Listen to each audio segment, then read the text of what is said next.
It's interesting. The average American spends only 7% of their life outdoors. Yeah, we wake up in our home in a box, into our box, which is the car. We go to work in a box. And then we come home, eat dinner in a box. This is the Adventure Sports Podcast, where we talk to athletes, adventurers, and business owners from around the world of adventure sports. Whether you're climbing Mount Everest, starting a bike shop, or getting up off your couch to take your kids hiking for the first time, we want you to have the motivation and inspiration you need to chase that next adventure. The Adventure Sports Podcast is brought to you by Camp Crate, the leaders in fully planned self-guided backpacking adventures, as well as backpacking gear rental. You can check them out at campcrate.net.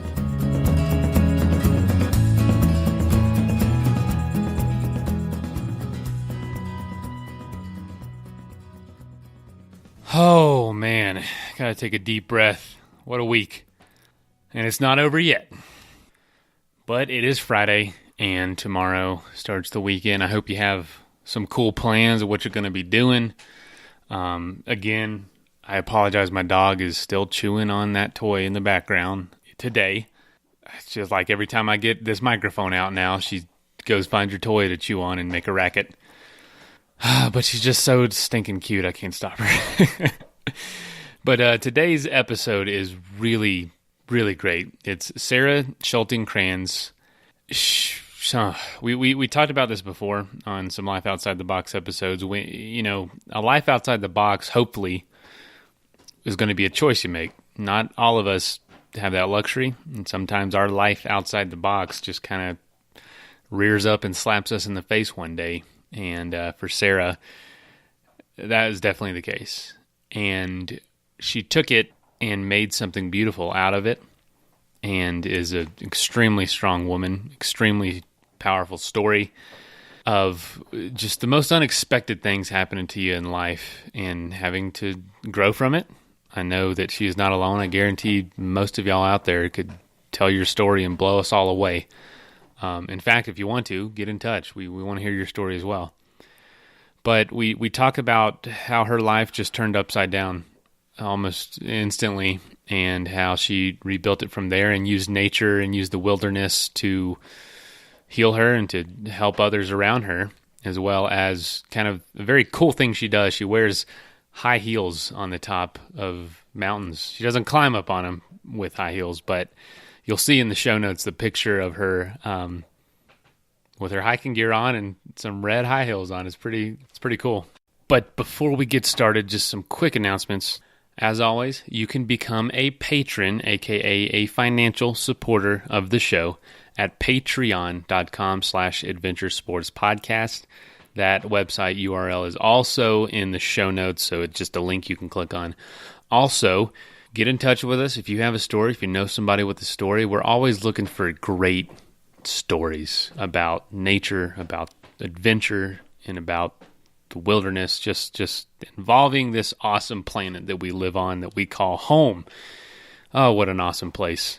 Also, if you are in need of some backpacking food, Peak Refuel, one of the sponsors this month, they have a discount going with us, ASP20. Use that code at checkout, and you get 20% off. Also, Hemp Daddy's CBD oil and transdermal cream. It's been really helping my arthritis in my knees.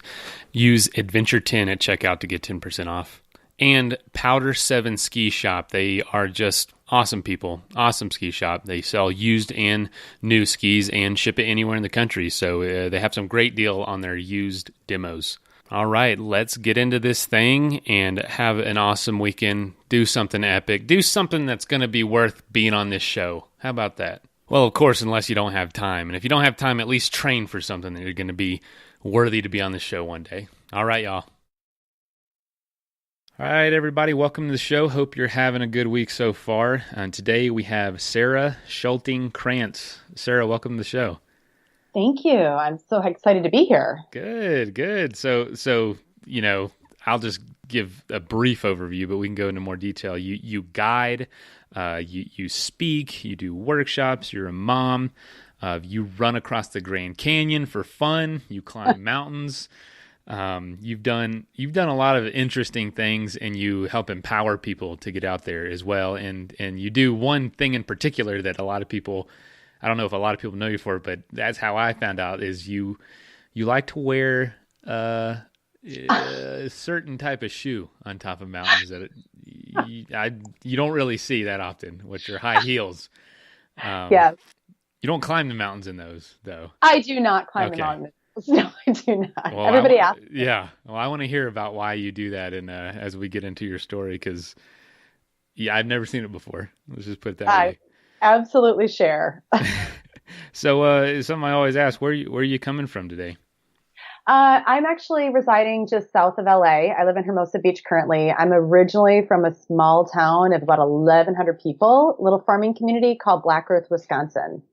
So talk about a big transformation in life, right? Holy cow, yeah. 1,100 to, the beautiful coast of California and all the adventures and where all those take you. How did you get from point A to point B? Well, so I, at the time I used to be a teacher. I lived in Wisconsin, and that was my original profession. I graduated from UW-Madison and followed my best friend, who ended up being my husband, across the United States. And we landed in Northern California and eventually landed in Southern California. And I love the beach community. I do a lot of stand-up paddling as well. I paddle with whales and dolphins and all sorts of fun stuff. So, I love the beach, and this is where I've now raised my children, now as a single mom. Life is just a trip. Yeah. I mean, no one, I realize that, like, no one's really skirts by without anything happening to them. You followed your husband or your best friend, I don't know if y'all were married at the time, cross country, loved to paddleboard, you loved the water. You taught, you said, for years. What led you into what you're doing now? Because that's a different life. Yeah. Well, so he actually was married when we came across the States and resided here. Unfortunately, when my marriage fell apart, we were married for 17 years when I found out 5 years ago that my husband at the time had been betraying me for 14 of my 17 years of marriage.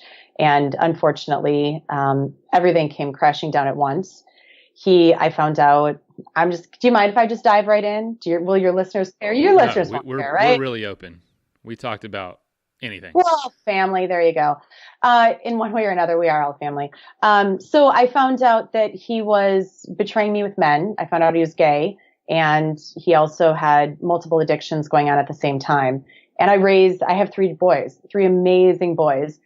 So that happened about 5 years ago. And then nature called to me, and I had already been, I don't know what you could call a nature junkie. Like, I love climbing, and I loved, diving down into the, Grand Canyon and hiking peaks and just having fun out in nature. And when that hit, nature really became, and being out in the wilderness became, my saving grace. That's where I healed and transformed my life. And, I've been through the depths of hell, and I'm happier now than I've ever been. And really it was finding myself in all of these adventures, and also having clarity and meditating out in nature and really connecting with the outdoors is what, really allowed me to find clarity in life. And so I took all of that. I took everything that I had learned about myself and in my process of my own healing. And at the age of 42, I went back and got my wilderness first responder certification. That was interesting. And I became a professional coach. I went back to school, and, I had already had years of teaching behind me. And so I knew how to teach, and I'm a very hands-on mom to my boys. And so I knew how to guide in a way. And, I got my commercial use authorization for the Grand Canyon, and I began guiding transformational healing meditation retreats for women and men in the Grand Canyon. And I also do coaching. Like, I coach one-on-one, and I also am developing programs for people so that they can take all of this content and use it themselves in nature or the wilderness, or when they're climbing their own peaks up Whitney or SoCal or wherever it is in the world. So it's touching a lot of lives, and it's changing people. and it's cool. It is just really freaking cool. So here I am, So it's 45. going well. Yeah, I mean, well, let's see. It's not just that it's working, but people are seeing the effects of it working. And, I've been honored to guide Shawn Cheshire. She's a blind Paralympian and adventure seeker. She found me. She went on one of my retreats and she decided to start her own nonprofit and do adventures and have the blind and the sighted community come together through her adventures. And I was a guide to her doing her first adventure as the first blind female to climb the Grand Canyon rim to rim to rim. And also she smashed the men's record. We did 42 miles in 24 hours and 15 minutes. So yeah, it's changing lives and it's amazing. Cow. Yeah, I know, right? What Seriously. Was the men's record? Do you know? The men's record was 28 hours. And so I know. And so, that was a rad experience. Like to be doing this work at the age of 45 as a woman, and a mom to 3 kids and all that stuff that happened to me, I can't do anything but be thankful at this place in my life because I'm here, right? It's like this, it's cool. It's really, really cool. And it's affecting change. That's the ripple effect. Like it's creating change for other people. And there's nothing better than watching other people through their own transformation and growth and healing because it also gives what you've been through a lot of meaning than otherwise. Right. And so it's been cool. It seems like that has led to so much. Who do you think you'd be if none of this had ever happened? Do you think you'd be content with who you are, but maybe not as effective? That is really fascinating that you asked that question. Here is why. Because I've thought about that. You're the only person, honestly, that's ever asked me that, though. So thank you. I do not think that I would have the depth or knowledge of who I am today had I not have gone through that. And, you can do one of two things. You can sit in the stuff that happens to you, or you can truly dive deep and see how it can create and affect change within you and other people. I just don't think that I would know me that well. And because of that, I don't know where I would be living. I can't say. That's like, who knows? But I definitely do not think that I would be living this adventurous life that I am today. I just really doubt that. It's just really given me a lot to aspire to. It's like you don't want those things to happen, but if any of us reflect on anything that we've done remarkable or noteworthy, a lot of times it does come out of something really negative, something that looking ahead and foresight was like, this is going to be terrible, but looking back, it's like, I can't imagine it being any other way now. So it's a hard balance to strike, you don't want things to go wrong, but every time they do, someone like you especially, it's going to make you just that much more effective, that much more relatable, that much more compassionate, excited, living life more fully. Right. So, it's like you don't want to invite trauma and, destruction and negativity, but man, it's like what comes out on the other side is incredible. It's interesting that you bring this up because, I had a very big trauma happen when I was 17. And, that was the start of it for me. I was raped when I was 17 and I became pregnant. And so I chose to have my son, and it was a very traumatic experience in my life because the cops wouldn't press charges. They said that there wasn't enough evidence. I had to get a restraining order. It literally turns my life upside down.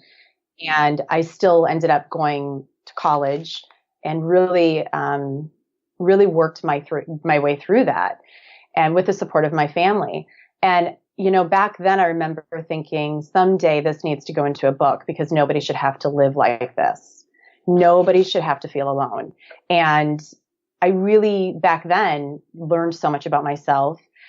And it was weird because going through that experience, I often wondered, like, what am I, why now at 17?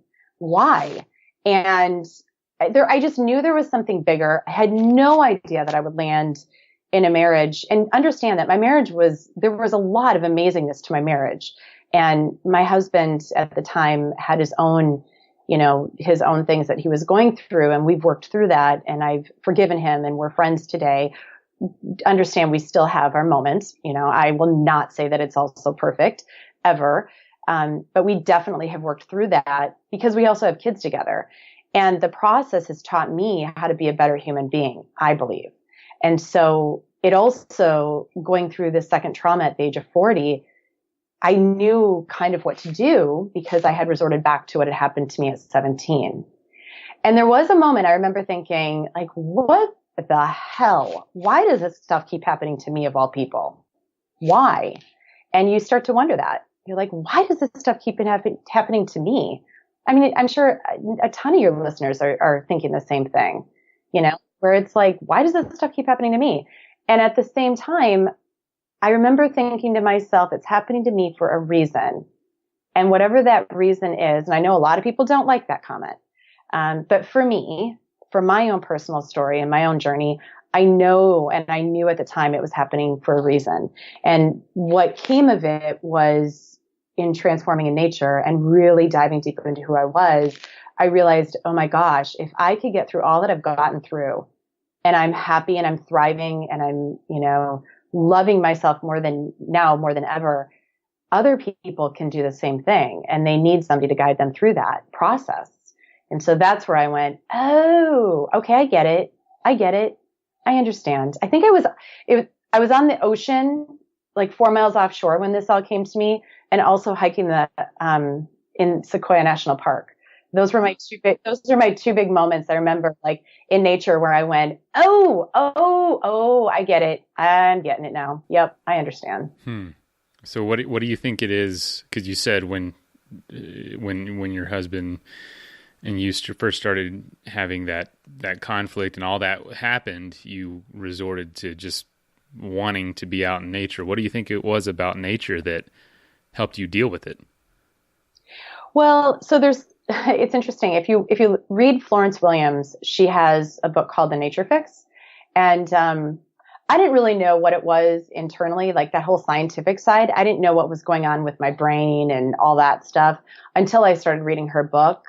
And then I was like, oh, there's actual scientific studies that if you spend 5 minutes a day in nature, you begin to change your mind shifts, your anxiety lessens, your blood pressure goes down. Like there's so many things within you, that happens.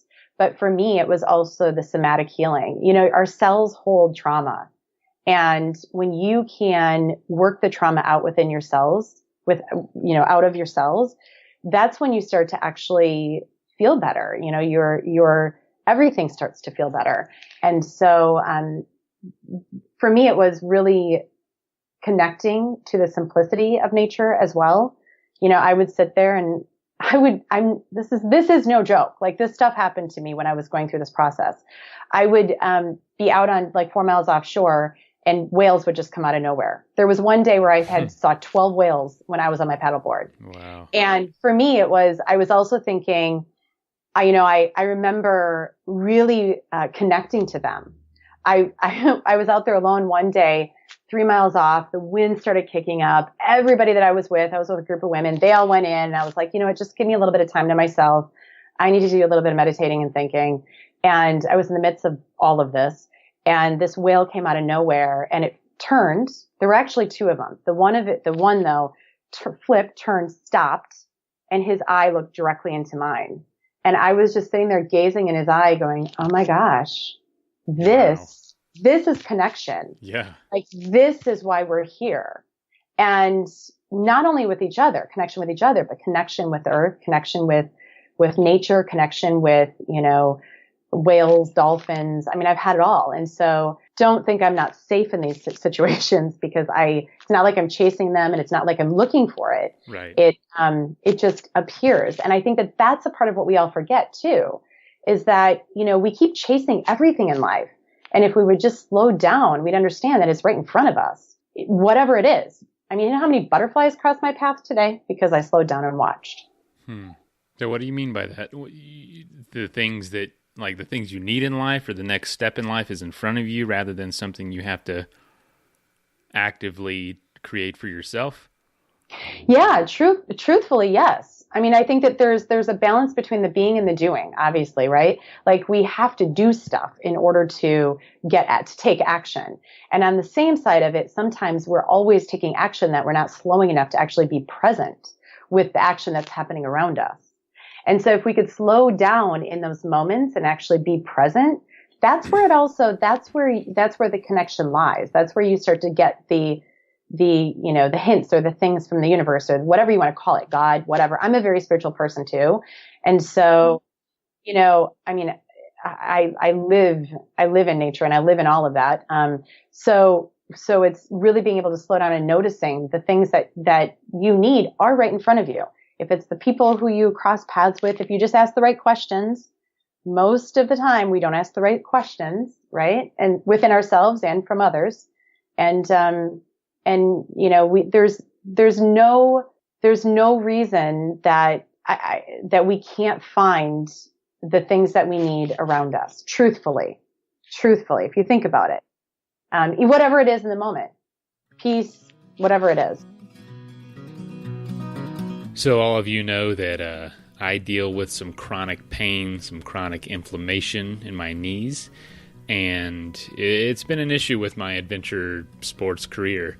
But we just had Caleb Simpson on the show to talk about his company, Hemp Daddies, and I'm actually going to give their products a shot and see how they do. I'm going to be using their CBD oil and transdermal cream. I've been trying it out about a week now, and I've actually noticed I sleep better. My stress and anxiety have even lowered a little bit, as well as my knees do feel a lot better. Their products are third-party lab tested. They're made from USDA organic hemp, and they're grown on a family farm right here in Colorado. If you'd like to give it a shot yourself, go to their website, hempdaddies.com, and use the code ADVENTURE to get 10% off your first order and free shipping. And I will keep you in the loop about how it does for me. So buying ski gear can be a pretty daunting process, especially when it's online, but Powder 7 made that process incredibly easy. They live by their mantra, which is skiing for all for skiing, by being completely dedicated just to skiing and encouraging anyone and everyone to participate all year long. It really doesn't matter if you're looking for your first pair of skis or looking to round out your quiver. They have literally thousands of skis in stock, new and used, so you can get a really good deal. A team of ski experts to help you find the perfect ski for you. And they stock every brand you can imagine. And not only skis, but they have everything else you need, whether it's a helmet or goggles, apparel, boots, bindings, poles, literally everything. The only thing they really don't get you is a lift ticket. It's crazy. So you can visit them online at powder7.com or stop by their store there in Golden, Colorado. But make sure you give them a shot before trying anywhere else for your ski equipment. Yeah, it's interesting. Nature does teach you a lot. I'd say every time that I'm going through something, I kind of feel like I long for it. Like it's almost beyond me. Like I just long to be outside as an escape and as a refresher, I guess. Yeah. But I just crave it, like a craving for a food. And when you're out there, it's like, yeah, things just do become clear. And I like that because I don't know, today's world, you're just taught, like, if you want something, it's all up to you to go get it. And to there's no like serendipity to it, to where like, there's a lot of truth in that. But then, you see some deer outside and they were born in this environment, what they need's in front of them, what they strive for and do. It's like a relaxed striving for the things they need, the grass they eat, the shelter, everything's just there to take. They just have to physically move their body to grab it, or I don't know. It's a peaceful existence. It's interesting. The average American spends only 7% of their life outdoors. Like outside, like literally outside? Like literally outside. Holy 7%. cow. So, I mean, Really? if you think about it though, like, yeah, we wake up in our home in a box. We go into our box, which is the car. We go to work in a box. We go from the box to go back into our car. We go from the box of the car to the yoga studio, which is a box. And then we come home, eat dinner in a box. That's hilarious. It is quite hilarious. Like, it is. It's actually quite hilarious. It's all controlled. It is. It's all controlled. And, we build bigger boxes to live and breathe in bigger boxes. And it's like, wow. wait a second here. When in reality, if you think about it, we're humans. Like, we're meant to be outside. We're meant to, till our soil and fertilize, you know what I mean? Like, not fertilize, but you know what I mean? Like, yeah. to create our food out in the soil. And here we are. Just in our little boxes. Yeah, we're made out of the same things all the animals are. And, they have shelters, but most of their life is spent out there in the air. And it's funny you say that. I saw an Onion article not long ago in the, satire news. And they, it was around, I think in the fall, they said Patagonia releases new $300 commuter jacket to get you safely from your door to your car. Because they were like, you don't need all this. Like, everyone has a Patagonia jacket at work, and these are made to be like on top of a mountain, and you're sitting here at the office for 10 hours a day.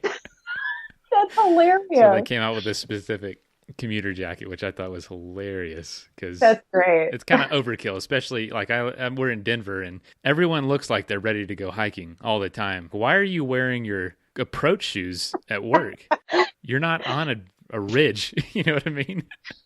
So can that be do you mind if that's like the little lead in into the red heels on the summit? Well, okay. Yeah. So yeah, speaking of inappropriate footwear or apparel, you carry at least one pair of red high heels when you go. You're damn right I do. What the heck is that for? What are you doing? What is that for? What is that about? Red too. Red is passion and courage and strength and love, and like that's why I did red. Is bold. It's bold. So the red heels came because I started doing this in my 40s. I decided to transition my life and completely transcend my story. Which is encouraging. There's a lot of people in that. You weren't in your early 20s with no responsibilities. You had an established life, kids, and a ton of stuff that just has to get done. I was really damn good at throwing sushi parties and kickball tournaments. I mean, literally, like I was the mom. I'm not joking, actually. I was the mom who threw kickball tournaments for, families where there was like 150 people that would show up. Holy and cow. Sushi. Oh yeah. And sushi parties for like, my kids' teams, water polo teams. And we'd have like 75 people at my house. And I was really good at all that stuff. And I loved that part of my life. I don't do that anymore because I just don't have the time or the energy to do it because I'm working on my passion and purpose now. But the red heels came in because I started doing this in my young 40s, and I had a lot of people that were kind of questioning me. Like, you're a woman, you're a female, and you're a mom, and what are you doing? Like this whole nature thing. They were like, what are you doing? Why are you, you're guiding people? And I was like, yeah, I am. And it's damn cool to do. And I also was coming out of a marriage where I will be honest, I was questioned a lot. I had people that thought I knew, and I had a lot of like, how didn't you know? And even today, I still get that. Like, how did you not know? And I'm like, you know what? I fell in love with my best friend. Do you question your best friend? Really? I mean, I fell in love with the man who I just knew I was going to spend the rest of my life with. And he was not the same person he is today at all, which is fine. I mean, he needs to be who he needs to be. But, it hurt. It really freaking stung. And to have people question me and question my femininity and to question my existence and to question what I knew and to question my mind and my heart and my soul sucked. And so, you're questioning me as a woman. And so I just got fed up. And there was one day where I said to a friend of mine, Steve, I was hiking Mount Baldy with him. And I said, you know what? I'm taking a pair of red high heels. The idea had come to me when I was on a run because I was crying. I was just really upset about it. And I was like, you know what? Wait a second. I need a symbol for me. And if this symbol for me affects me, great. If other people get it, great. And if something happens from it, great. And so I went and told Steve, like, I'm taking a pair of red heels to the summit of Mount Baldy and we're going to take a picture. And that's going to be my picture. And then a friend of mine said, you should take a red dress too. And I went, all right. So I took a red dress and I took red heels and I totally changed behind a rock on the summit of Mount Baldy, which is over a 10,000 foot peak, by the way. Oh yeah. And, got a little windy up there. And, I took a picture and I posted it on Facebook and I got a lot of comments. It just started going viral. And then I was like, you know what? I'm going to start doing this everywhere I go. And quite frankly, I got sick of carrying the red dress. And so I went and got myself some super cool red heels. I buy them from Jessica Simpson has some really hot, sexy red heels. And then I, got them from her, or I'd buy them from different places. And, I would just start wearing them. So I've taken my red heels on the 6-pack of peaks in SoCal. I've carried them up to the summit of Mount Whitney.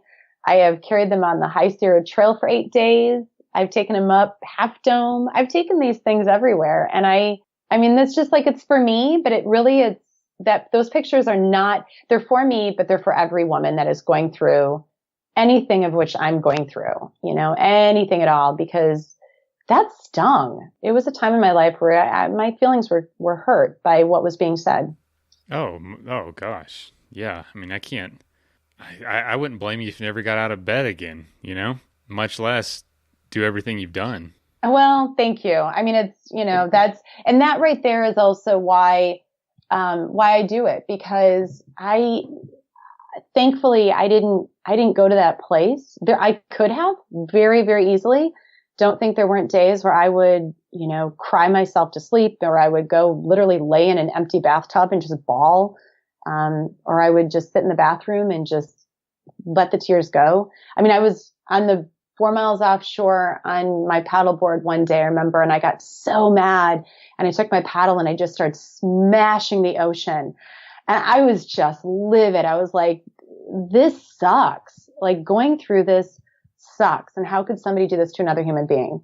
And, I remember being out there, and then my anger turned to tears, and my tears eventually dried up. And I was so thankful that I didn't bust my paddle, because, I had to get back in. And, right.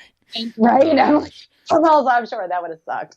Yeah. But I mean, the emotions were definitely there, and I experienced them, and I didn't hold them in. I really let them come out while I was doing what I was doing, paddling and running and climbing and adventuring and everything. Now, one thing leads to another. You wear high heels on top of mountains. Certainly do. Do you ever see, there is a guy who does that. He wears, high boots. He wears boots, and, Patagonia. Did you ever see his stuff? I think it's Patagonia. It's a kind of a flip from Patagonia. Oh, I don't know. I haven't. You need to check him out. It's pretty humorous. There's a guy around here that dresses up as a nun and climbs mountains, and with his face painted like a clown. What? Yeah, it's really bizarre. And he's seen all over the place, but he's always climbing. It takes him 4 hours to do his makeup because it's really intricate. Then he'll go climb a 14er or 2, and it's this guy dressed up as I don't get it. He has this whole mission behind it that I don't remember, but I've looked into it. He's an interesting guy.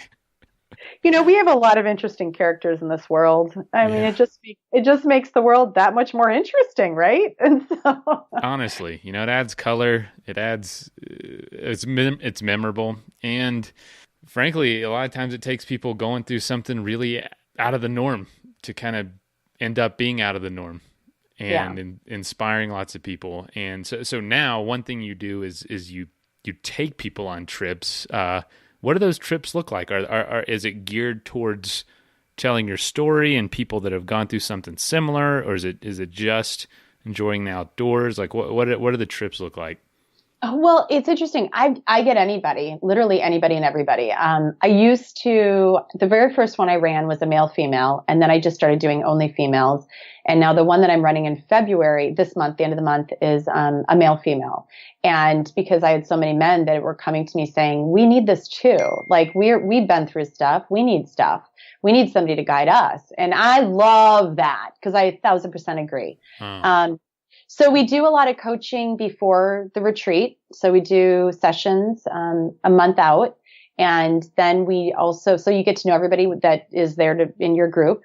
And then we go on, it's usually a 4-night, 5-day retreat where we hike down into the bottom of the Grand Canyon, spend 2 nights in a beautiful cabin at Phantom Ranch along the creek. We do a lot of adventuring and work while we're down there. And then we hike out, and it's amazing because you get to see, I take people to all of my favorite places where I, had my healing experiences or my transformative experiences.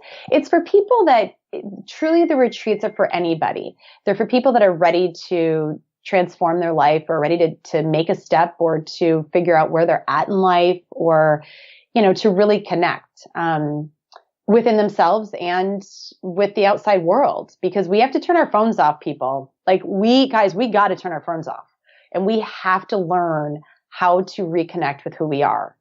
And we do follow-up calls as well after the retreat, because the whole thing is I don't like people just leaving and then not integrating all of what they've learned within this, 6 to 8 week process.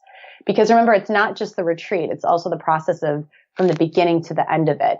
And there really is no end, because my whole thing is the people that have been in my retreats are best friends today. Even the first group that I ran 2.5, 3 years ago, whatever it was, they're best friends even today. They still talk to each other, and, we're on group chats together. So it's not just like, oh, here you are, we're going on a retreat together. No, you're deep diving. I also bring in people. So we meditate when we're in there. We do meditations in different places within the Grand Canyon. I like to do them under the moonlight, under the stars. There's certain places that I like to be. Yeah. So, I mean, it's amazing. We meditate, the rocks there are 6 million years old, and it's such a spiritual space that you cannot, once you actually slow down and are present with where you are, you can't, it's impossible to not change. It's impossible not to transform where you're at. Right. And so it is just such an incredible experience. And the people that come are from all over. I've got a really cool guy from Canada that's coming, a farmer from Canada that's coming on my February retreat. It's just like, it's the coolest thing. And he's like the coolest guy. I'm just like, I freaking love this work because my whole feeling is I don't bring these people together. The people that come are the people that are ready to step into this. And so whoever it is that shows up is who is meant to be there. I like that. Yeah. So they're just amazing. I love doing them. It's, that's my passion and my purpose. So yeah, like I said at the beginning of the episode, I used to carry cans of food into the backcountry. And I know there's a lot lighter things to do, but there's just a lot of options that aren't good for you or are either too heavy. And that's why I really do use Peak Refuel now. They're a new backpacking food company. And I say backpacking food, really it's just freeze-dried food that you can use for anything. I've actually eaten it for dinner before with my family because it's real food. It does not taste like backpacking food or hunting food or something that you're only going to eat in the backcountry. It's delicious, high in protein, nutritious. It is going to refuel you. It is filling, huge portions, and I really encourage you all to give it a shot. At least try it out, and that is peakrefuel.com. And if you want to get 20% off an order, use the code ASP20, and that's capital ASP and then 20. Now, back to the episode. I do these on the side as well. Similar type trips that are volunteer based. So we actually did one last year to the Grand Canyon, and we built a bunch of like stuff for the upcoming season, picnic tables, and cleaned up some trails, and we'll just work with the park for like a week and then spend the other half of the week hiking and exploring. And it's probably the most rewarding thing I've ever done that as a job. And I haven't turned it into something as consistent as you, but it's unlike anything else. I don't know about you, but you talk a lot about being out there alone. A lot of your experiences, you're out there just letting your emotions run wild. That's like my therapy. And so I totally relate. And so it's like I was hesitant at first to involve other people in that because it's such a reverent place.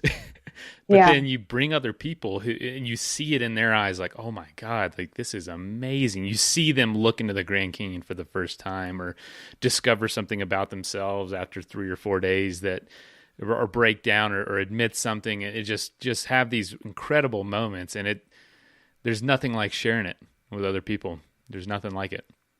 There is nothing like it. And that's where I think, in helping other people and guiding other people, we also deep dive and guide ourselves to a different place as well. And I understand what you're saying, because for me, it was a little bit of like, do I really want to do this? Because this is kind of my sacred place. And then I thought, you know what? I found my sacred place. It's time I share my sacred place and have other people be present with that sacred place for themselves. And, it's just the amount of change and the transformation that I've seen in my clients' eyes there's no greater blessing for me. Like I could leave this earth tomorrow and be like, I've done it. And, that right there says something. And that's how powerful this work is. Yeah. How do your kids view you in all this, with all the change that's happened in the last 5 years? Oh, that's funny. So how do my boys view me? Oh gosh. My oldest, my 27-year-old is not a nature guy at all. And so I love it. That's funny. It's actually, we hear that a lot, actually. Yeah. Lots of these people that are on this show are parents in there. I'm like, what do your family think? He's like, oh, I'm the only one in my family that does this. I'm like, seriously, dang. But hey, to each his own, I guess. But anyway. Right. I know. My kids and I are very, very close. And my oldest is just a very brilliant tech guy. I don't understand the work he does. And I'm very proud of him, and he's very proud of me and the work that I do. We're very supportive of each other. I mean, he's 27 now, so he's on his own. My 17-year-old, I think it's been really good for my 17 and 12-year-old for them to see me in this mentorship kind of different light as well, and grow from mom into businesswoman into writer into speaker. And, they actually are watching me be rebirthed at the same time that they're growing up. And it's hard. Don't get me wrong. It's very hard because I sometimes struggle with, the pre this me who used to, throw the sushi parties and the kickball tournaments, and she doesn't anymore. And at the same time, we have conversations about that. And they have loved watching this. They've loved watching me do the work that I'm doing. My 17-year-old, I think for him, it's been really good too, because he's a All-American water polo player. And so even as a junior, he's recruited to Division I schools, USC, UCLA, and Berkeley. Wow. Yeah. And so it's been really good because it's also given them that the ability to take, it was a traumatic experience that they lived through, and to be able to take that traumatic experience, and it gave them the ability to do something with it themselves. And so for him, it was deep diving into water polo, and I, guided him into that, and to, take all this, Carson, and I want you to be in the pool, be present with it in the pool, like that, be the leader, be that your guide, be what you need to be there, and work through it in the water. And, my 12-year-old is a huge basketball player. And so for him, he's a little younger. He went through this at a little younger age, but it's given him the ability to become the leader on the basketball court. And he's a freaking good basketball player. So, it's given them the opportunity to find their own passion and purpose. I mean, they're young, so that will change, obviously.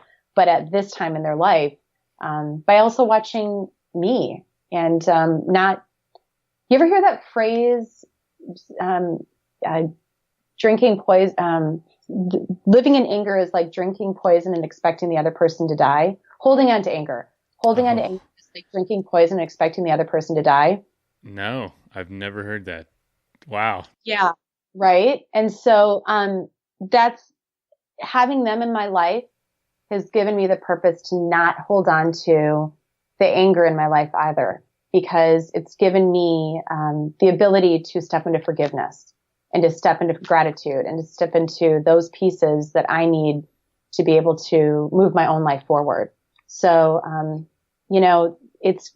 it's given them that opportunity to watch me do that and for them to also learn from it and to not sit in their own anger over life. Because a lot of can. It's, it was traumatic what they went through. We moved, we sold everything. I mean, everything's different. Everything is different. Nothing is the same. Absolutely nothing is the same from 5 years ago, except they still have a mom and a dad who support them we love and support our kids to no end. And they do have two parents that respect each other. So, and we're supportive of one another. And it didn't have to be that way. Did not have to be that way.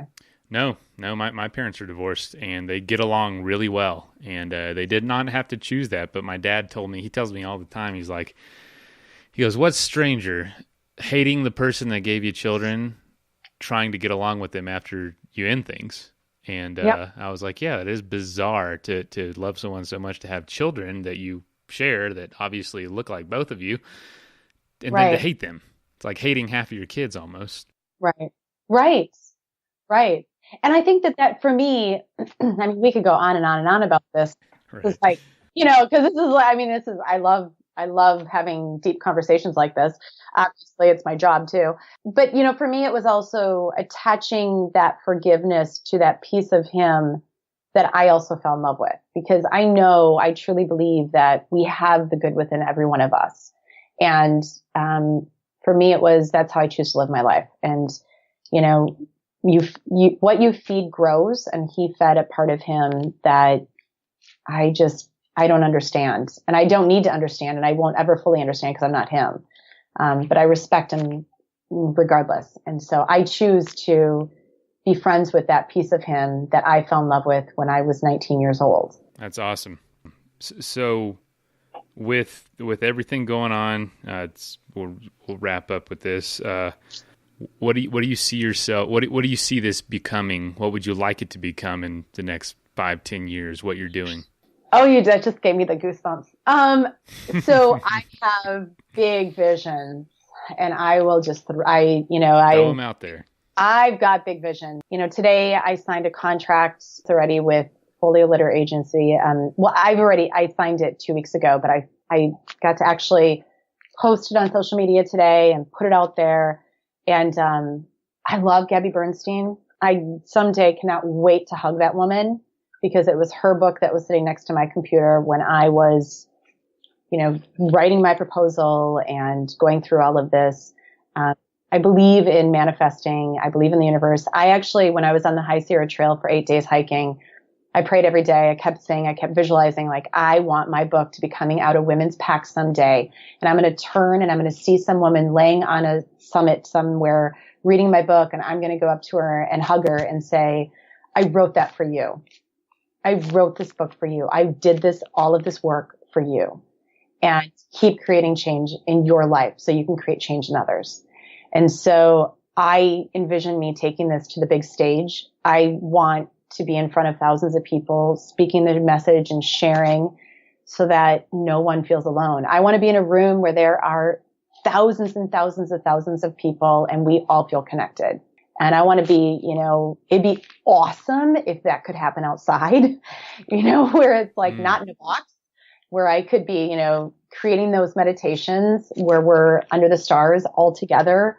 I mean, what a force. Like, sounds awesome. Right? And so that's where I see all of this going. And I see myself running retreats until I just can't do it anymore, hiking that canyon. And I'm working on programs now, online programs that will also go through, the modules and the steps and the visualizations and everything from coaching all the way through to hosting a retreat. And it's year-long programs for people that are searching for or need somebody to guide them through their healing process. So one is about transforming your life, and another is about transcending your story. And so that's what I'm working on right now with my coach, because every coach should have a coach, right? Yes. They should. Every coach should have a coach. We can't do this alone. We cannot do this alone.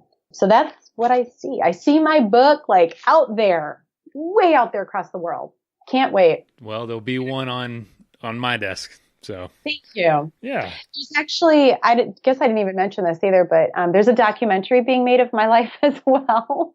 And so the book, I'm hoping will be released first, and then the documentary will be released after that.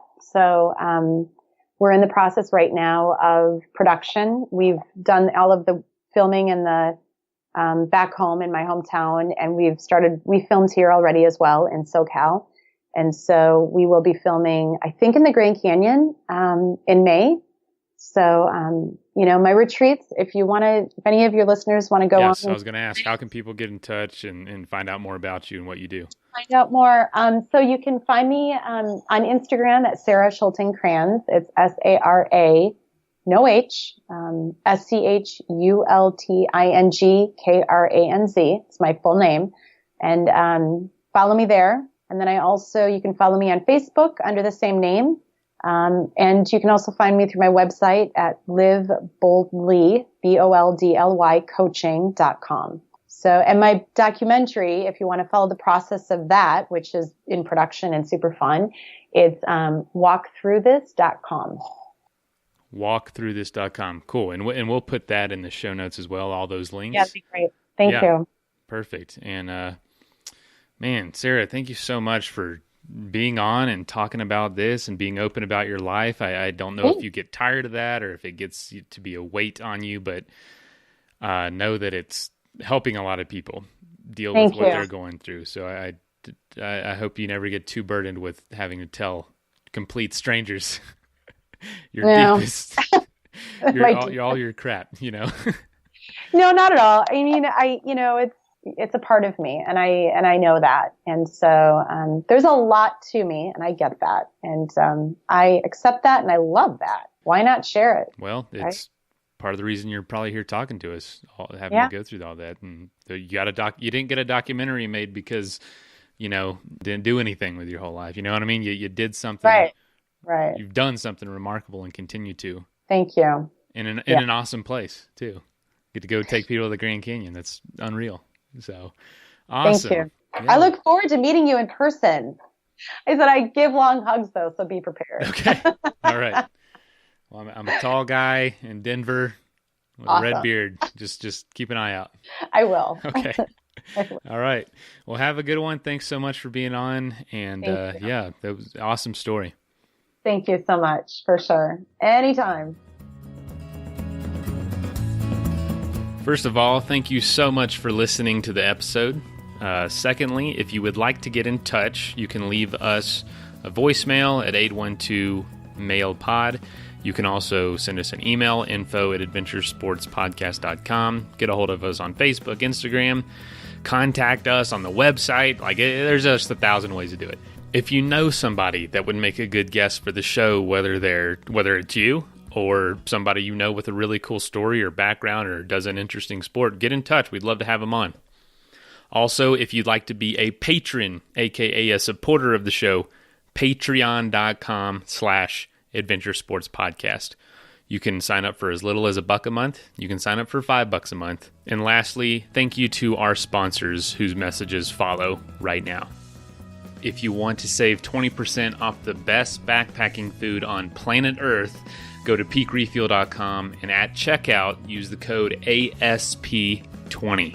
Powder 7 is setting the bar for ski retailers everywhere with their personalized service, wide selection of skis and gear. Visit them online at powder7.com or stop by their store in Golden, Colorado. Also, don't forget, if you're dealing with inflammation, pain, stress, anxiety, lack of sleep, check out hempdaddies.com for CBD oil and transdermal cream and use the code ADVENTURE at checkout to save 10%.